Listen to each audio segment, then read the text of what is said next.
beta wiki calls it Windows XP build 2202. The beta wiki doesn't change the difference between Whistler and XP. But yeah. Anyways, this is the earliest available build of Windows XP or Whistler. It is the first available build to be built after the Source Depot version control system. So yeah. Anyways, yeah, pretty interesting. Anyways, this build was compiled on February 2nd, 2000, and obviously there's no time bomb actually. However, there is a certificate expiry from March 15th, 2000.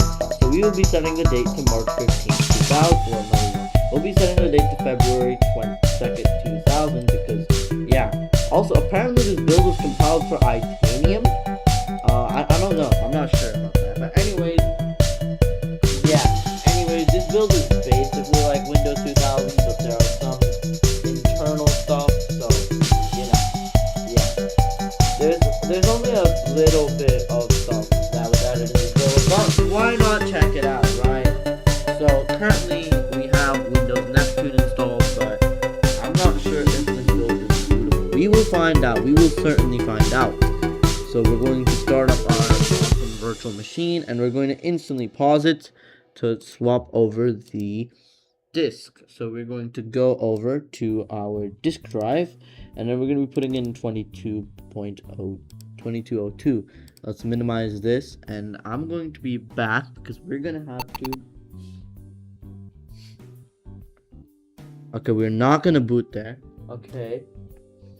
We have to go over and I have to switch this to 86 box, and yeah. Okay, so it's now searching for devices. Apparently it did not find anything. That is very interesting. Alright, so we're actually going to do this tomorrow, so yeah, I'll be back in the next clip. Okay, it's the next day and we are going to be installing the build now. So as you can see, we are now booting into the text setup. And here we go. It says Windows 2000 because this is not based on Neptune. Well, it probably is, but probably not, because the branding has reverted to say Windows 2000, as you can see. So, yeah, pretty interesting, am I right? Yeah. Anyways, I'll be back once we are actually at the, well, installation screen. So, yeah.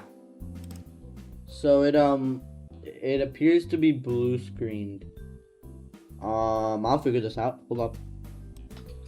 Alright everyone, so we are going to remove all disks from the from the floppy diskette, and we're gonna press enter to restart the computer.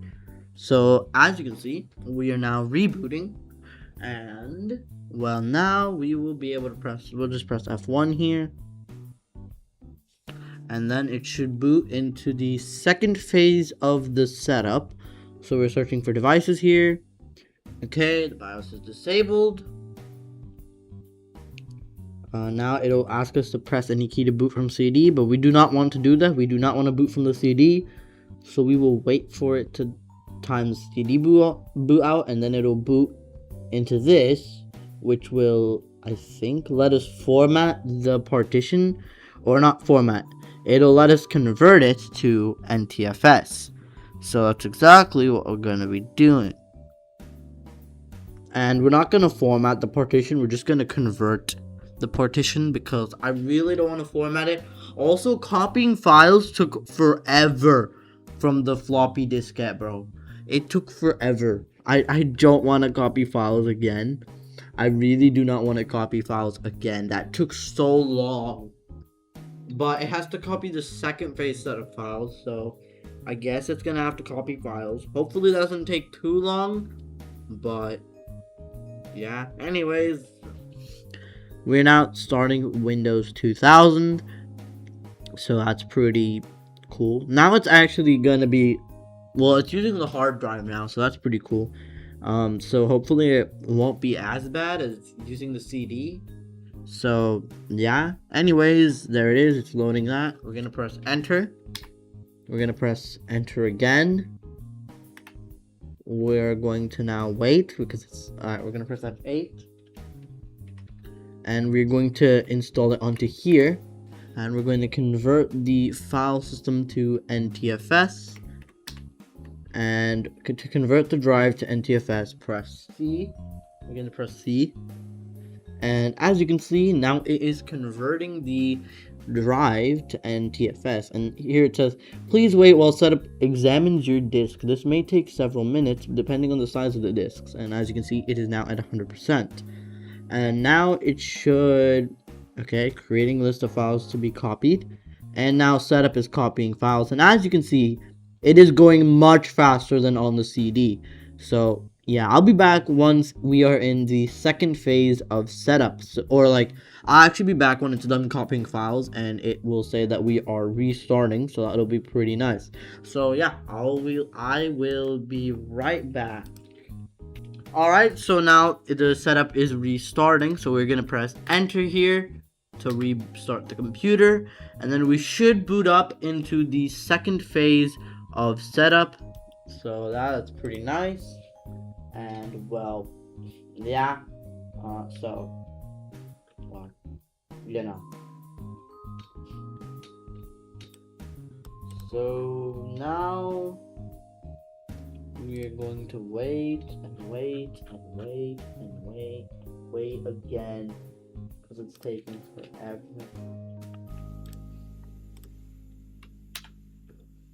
Okay, I'll be back. Alright, so as you can see, it is now converting to NTFS. So yeah, that is pretty cool. So yeah, it's converting to NTFS now, and I'll be back once we're in the second phase of setup.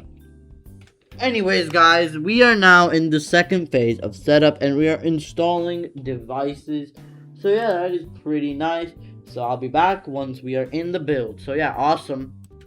Alright everyone, so as we can see, we are now here, and we're just gonna go through this really quickly. We're gonna click next.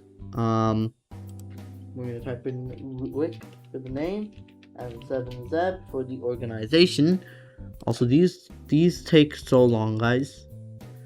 These builds that I have to do in 86 box take actually forever, mainly because, well, they're in 86 box, and I'm emulating old CPU, so it actually takes a long time to install the builds, because, well, this really is not a actual, like, this is an actual CPU, and it's not on my, it's not a VM, because if it was a VM, it would be much faster, because, well, then it would just be using my normal CPU, my 11th gen Core i7.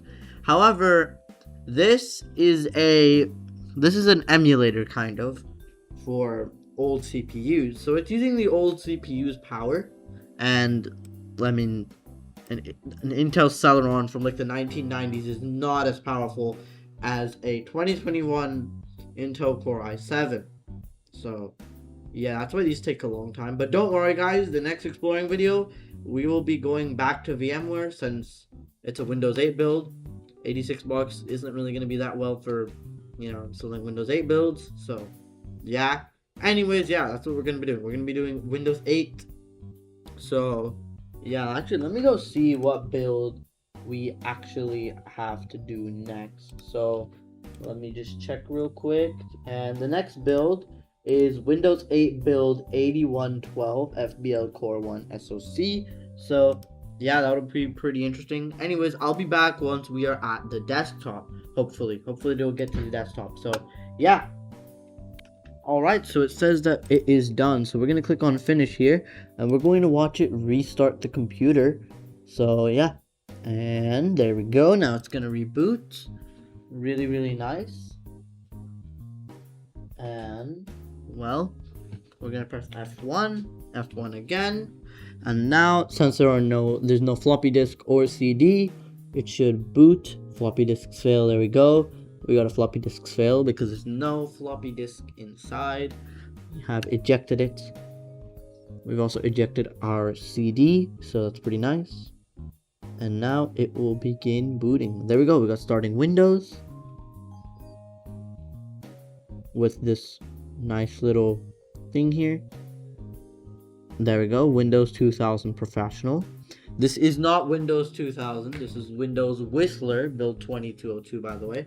It just has the Windows 2000 boot screen, because since this is an early Windows XP build, there's not really any Windows XP branding. There's more of a, Windows Whistler branding, if you will.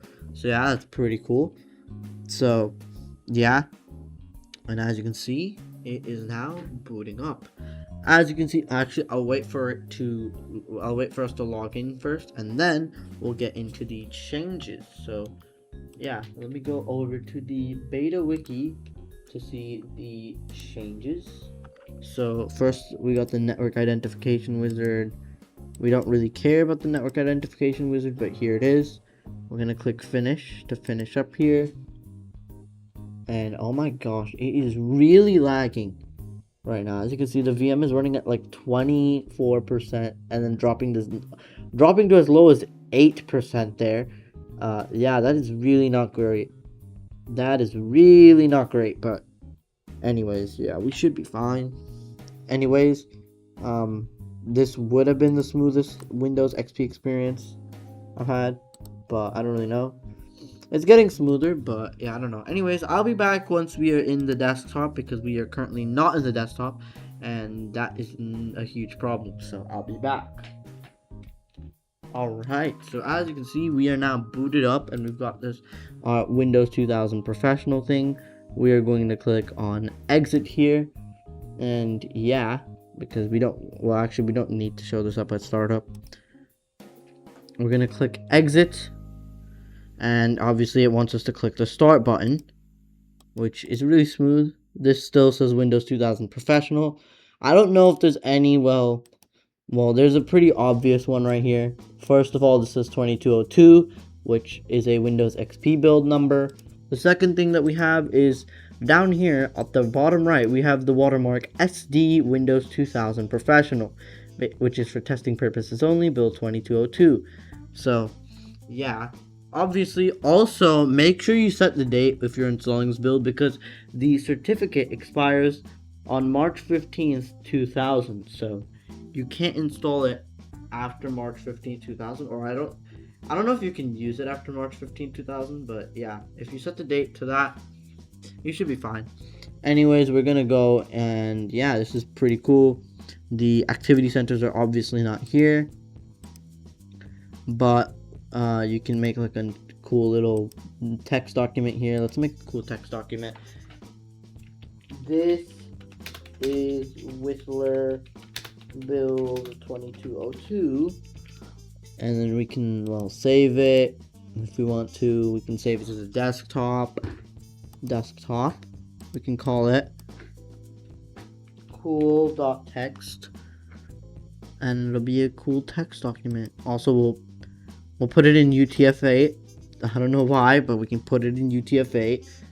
And if we close it again and open it, as you can see, we have it, which is Whistler build 2202. So yeah, let's check out the other features. Now, there's build tags, and there's also a comments button. The comments button, which is what this is named after, is here, so we can check that out. Let's say that we open up the computer properties. Where's the comments button? Oh wait, here it is. So as you can see, there is a question mark on the top that has this, and I'm guessing this is the comments button, right? Well, if you click this, you can ask for help, which is pretty interesting. I don't know what the heck that is about, but yeah, there's a giant question mark on your screen. Displays which version of Windows 2000 is installed on your computer.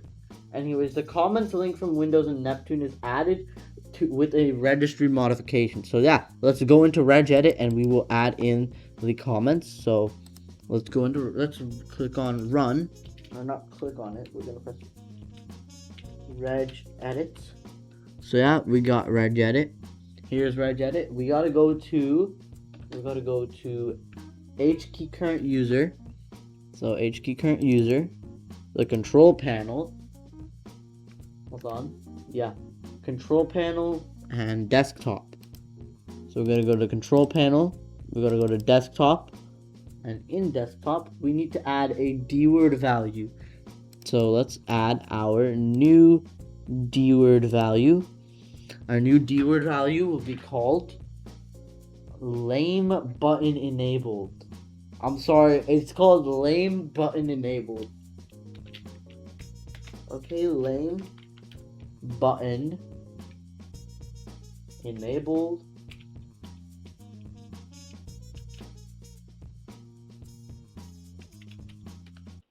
So yeah, if we do this lame button enabled thing, we can set this to 1 and we can press OK. So now we have to log off and log back in again. So yeah, so let's go and log off, which we would like log off.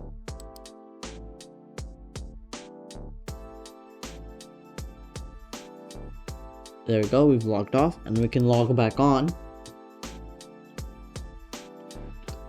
And now if we open up my computer properties again, we can have this happen. We can go to properties, and as you can see, we've got this little lame button here. I'm actually going to change the name of the video to lame. There it is, it's called lame. Pretty crazy. So yeah, I don't know why they called the comments button lame, but yeah. But there's also something really cool that you can do, and we're gonna go back into Regedit.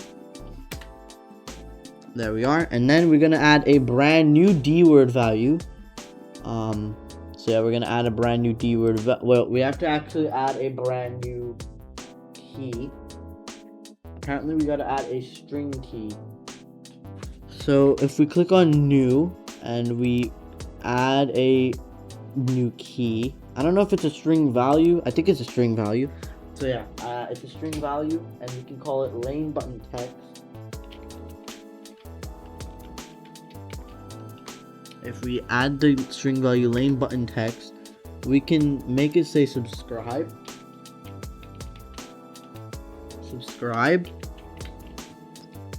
Because you should really subscribe. Let's press OK, and then we will close out of the Regedit.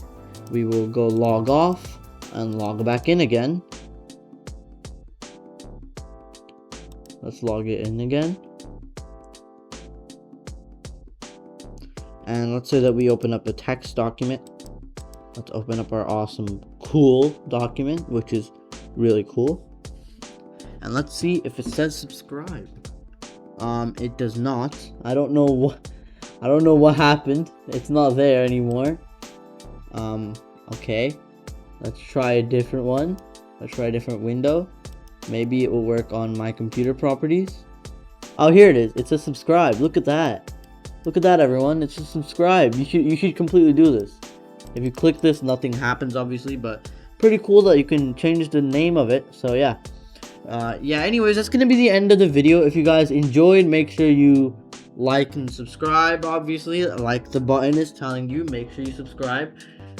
So yeah, make sure you like, subscribe, comment, share, all that good stuff. Make sure you blame the London and Northeastern Railway for all your Windows problems. I'm 7Seb, and I'll see you in the next video.